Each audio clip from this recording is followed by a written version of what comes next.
Regarde bien ces événements qui, un jour, sont peut-être venus tout péter. La vulgarisation ne touche que les personnes intéressées par la vulgarisation. Et ce que m'a montré la crise, c'est que cette proportion est assez faible. Et d'autre part, il y a un autre biais qu'on pourrait appeler un biais du survivant.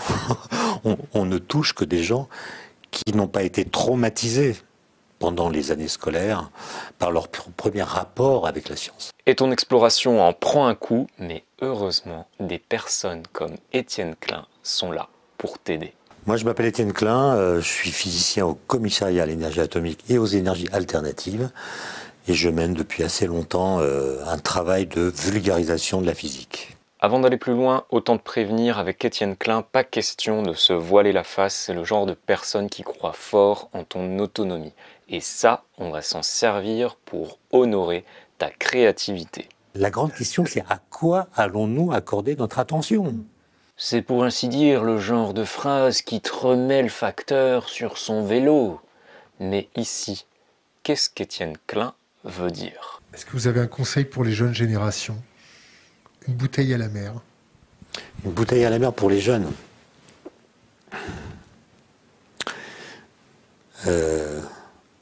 Instruisez-vous. Ne participez pas à l'élaboration d'une société de l'affect. Instruisez-vous et soyez courageux. On va décortiquer ça ensemble, mais j'espère que t'es bien accroché. Commençons par une réalité. Si vous relisez par exemple l'encyclopédie de d'Alembert et Diderot, qui fait 24 tomes, qui a été publiée à la fin du XVIIIe siècle, il y a des illustrations, des dessins, des graphiques, des schémas qui expliquent les objets techniques de l'époque. Les outils agricoles, comment marche un moulin à vent, comment on fabrique du verre. Et ce que disent les auteurs, dans la préface, c'est qu'ils pensent que plus il y aura d'objets techniques présents dans la vie quotidienne du peuple, comme ils l'appellent, plus les principes scientifiques qui ont rendu ces objets possibles seront connus de la population. Autrement dit, c'est dit que la technologie sera vectrice implicitement de pédagogie scientifique. Ben ça, c'est faux. En somme, si on prend l'exemple du portable, il gagne en technologie tous les ans, ça tu l'as vu. Mais en fait, de moins en moins de personnes sont capables de dire comment ça marche à l'intérieur. Et là, ces temps-ci, on voit de plus en plus de mondes s'offusquer de nouvelles technologies comme par exemple l'intelligence artificielle et particulièrement du fait que ça pourrait devenir complètement immaîtrisable. Mais si en fait on devait commencer par se poser cette question. Qui était en train de se passer. Comment décider collectivement du type de décision que nous sommes d'accord de déléguer à des machines? Quelles sont les tâches que nous sommes d'accord pour déléguer à des robots? Déjà, répondre à ces deux questions, vous imaginez le chantier délibératif que ça réclame, la montée en compétence de chacun qui prendront part au débat pour savoir ce qu'il est possible de faire. Et si l'IA était une opportunité magnifique de connaissance et de prise de parole, en commençant par s'interroger soi? Et on voit que finalement tout ce qui se passe, ça dit des choses dans notre cerveau. Quels sont nos biais cognitifs? Qu'est-ce que nous aimons qui nous distrait? Est-ce que nous aimons la solitude? Est-ce que nous avons besoin d'être constamment connectés, etc. Et ça, c'est des choses qui sont en train de révéler à nous-mêmes les fonctionnements les plus intimes de notre cerveau et qui font que nous sommes plus intéressés, par exemple, par des controverses que par des enseignements.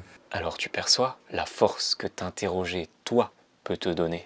Et donc, débattre, ça suppose qu'on accorde du temps à la discussion, et aussi qu'on comprenne qu'avoir un avis, c'est pas la même chose que se forger un avis.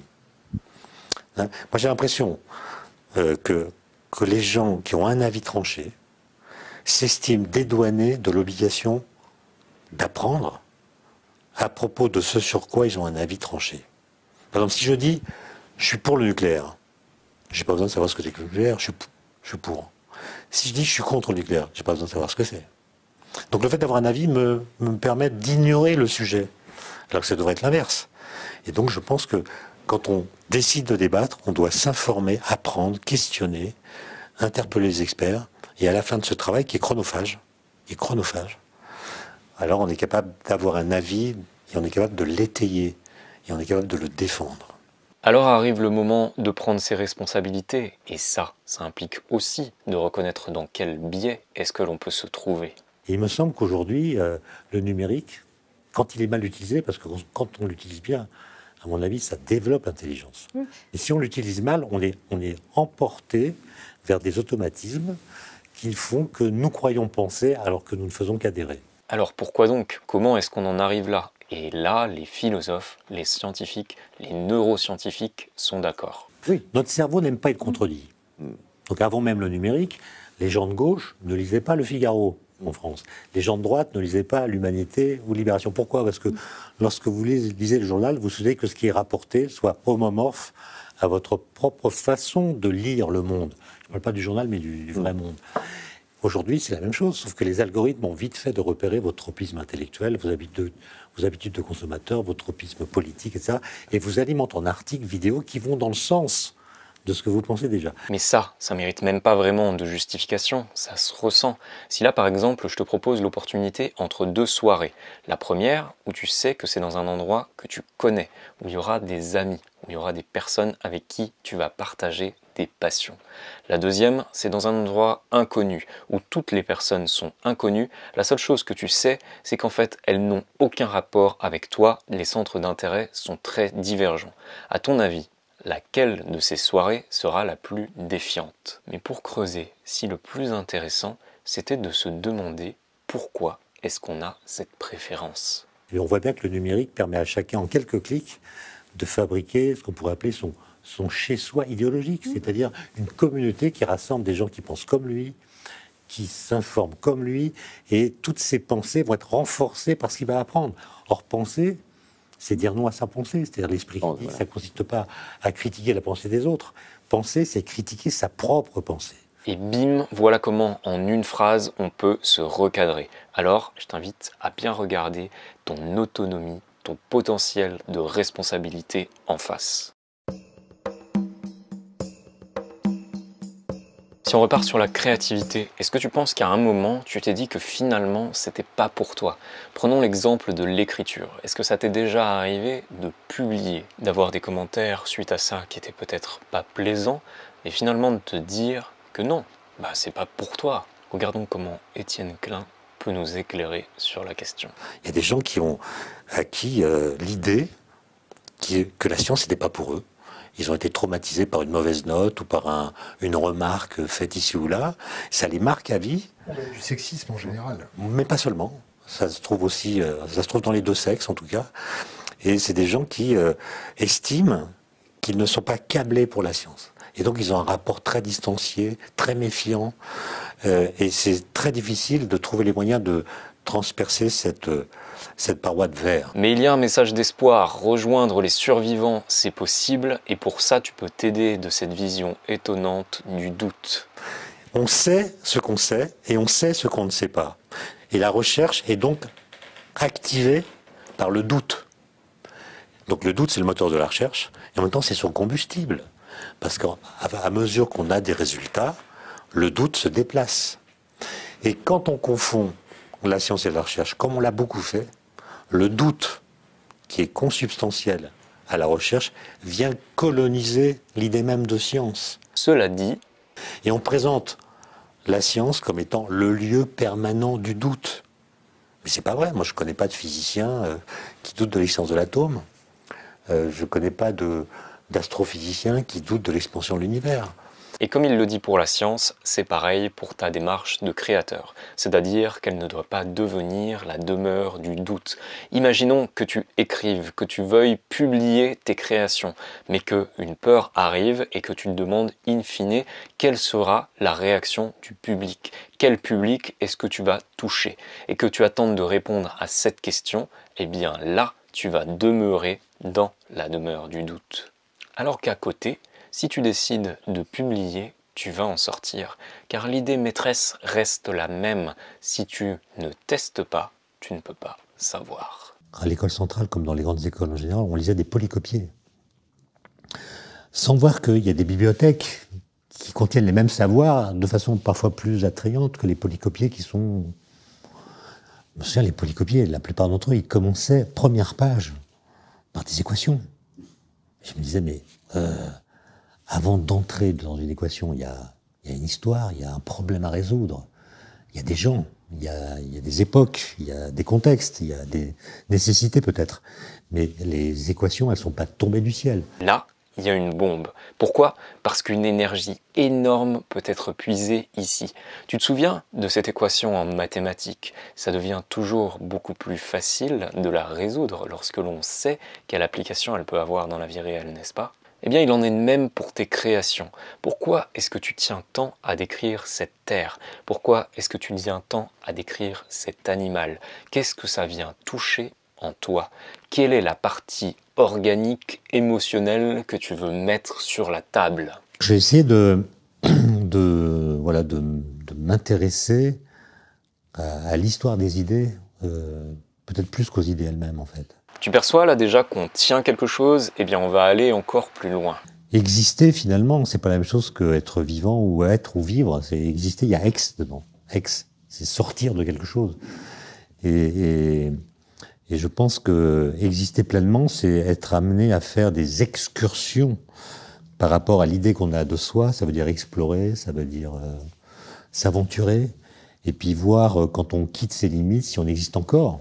Je me demande si c'est pas là une des plus belles expériences que l'on peut vivre, celle d'être dans un endroit complètement inconnu, avec des gens pareils que l'on ne connaît pas, où l'on n'a pas de repères. C'est probablement là que l'on va éprouver le mieux sa force intérieure. Et tu sais, ça peut simplement commencer par juste respirer, par juste reconnaître que l'on est en vie, que l'on a cette capacité de réagir.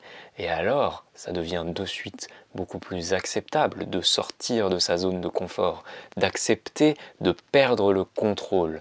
Et ça va vraiment l'éprouver, la nourrir, cette force intérieure. Les limites du corps, on les connaît pas. Qu'est-ce que peut faire un corps, comme disait Spinoza? On n'en sait rien. Et donc, c'est en allant y voir qu'on découvre une extension possible de soi, qui est le vrai soi, en fait. Mais qu'est-ce qu'il veut dire? Je pense qu'il parle directement de la découverte de ses capacités, de la découverte de ses propres croyances, de ses propres connaissances, de ses valeurs, de son identité profonde, et ce qui fait que ça va être beaucoup plus simple de ne plus être submergé par ses émotions, de pouvoir traverser des zones d'inconfort, d'agir en conscience, et là, il nous sert un exemple concret. Alors que les cours que je donnais à la prison de Fresnes, qui est la prison toute proche du campus de Centrale de l'époque, c'est des cours dont j'avais l'impression, en les donnant, peut-être en exagérant un peu les choses, qu'ils étaient fondamentaux, que c'était des histoires de vie ou de mort. Puisque j'avais affaire à des jeunes élèves, c'est des cours particuliers à chaque fois, hein, qui étaient en attente de jugement. C'était une maison d'arrêt, pas une centrale. Hein. Et donc des gens très stressés et à qui j'enseignais à peu près n'importe quoi. Ça pouvait être le français, ça pouvait être un peu de mathématiques, un peu de physique, etc. Et j'avais l'impression que ces cours que je donnais dans un espace de 3 mètres carrés, hein, j'étais séparé d'eux par une petite table, et j'avais l'impression que pendant l'heure ou les 2 heures que je passais avec eux, avec un gardien qui passait comme ça, à surveiller que tout se passait bien, je les extirpais de la réalité dans laquelle ils étaient. Donc pour eux, c'était à la fois quelque chose qui allait leur permettre de passer le bac ou un autre examen, et qui en même temps les mettait dans une position de surplomb par rapport à la réalité qu'ils vivaient là. Le potentiel de ta discipline et peut-être avant tout celui de ta personne. S'il y a quelque chose à retenir de cette vidéo, c'est ça, pour devenir un créateur inarrêtable. Et ne l'oublie pas celui-ci, ce plaisir de créer, chercher, creuser ta réflexion, construire tes propres concepts.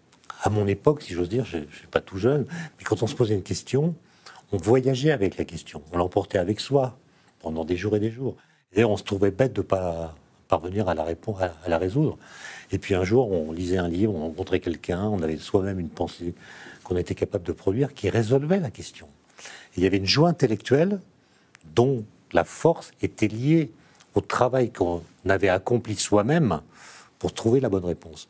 Aujourd'hui, dès qu'on se pose une question, on va chercher, on demande à ChatGPT ou à une autre machine de nous fournir la réponse. Et la joie de la recherche me semble tuer dans l'œuf. Et ça rend la vie intellectuelle peut-être un peu plus triste. Ouais. Et toi, quel impact est-ce que tu souhaites avoir sur l'intelligence humaine? Donc il est faux, selon vous, de parler d'intelligence à propos de ces machines. Absolument. Et je pense que la question que tout le monde pose depuis quelque temps, c'est est-ce que ces machines vont vraiment devenir intelligentes? Est-ce qu'elles vont devenir, par exemple, conscientes d'elles-mêmes? Mais c'est pas, à mon avis, c'est pas la question. En tout cas, si cette question se pose, c'est pas pour aujourd'hui.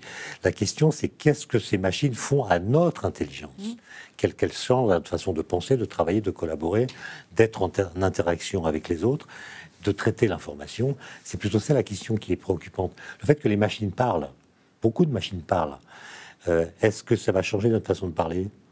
Et qu'est-ce que c'est qu'une parole vraiment humaine dès lors que des machines parlent comme les humains? Par quoi allons-nous différencier notre façon de parler de celle des machines? Voilà des questions intéressantes. Et cet impact, il se construit tous les jours et ça commence par répondre à des questions comme celle-ci. La science produit des connaissances, mais elle produit aussi de l'incertitude d'un type très spécial. La science ne dit pas ce que nous devons faire des possibilités technologiques qu'elle nous donne. Et surtout, alors le fait d'écrire des livres, ça fait qu'on est invité à donner des conférences. Et là, j'ai compris assez vite qu'il y avait un problème dans les relations science-société, comme on le dit vulgairement. Et donc je me suis engagé plus politiquement, disons, à essayer de faire valoir que les connaissances et les croyances sont des choses différentes, qu'il s'agit non pas de les hiérarchiser, mais de montrer leurs différences quand elles ont une pertinence. alors quelles croyances te servent, quelles connaissances te servent et comment à l'aide de ces questions tu peux les forger davantage pour devenir un créateur inarrêtable.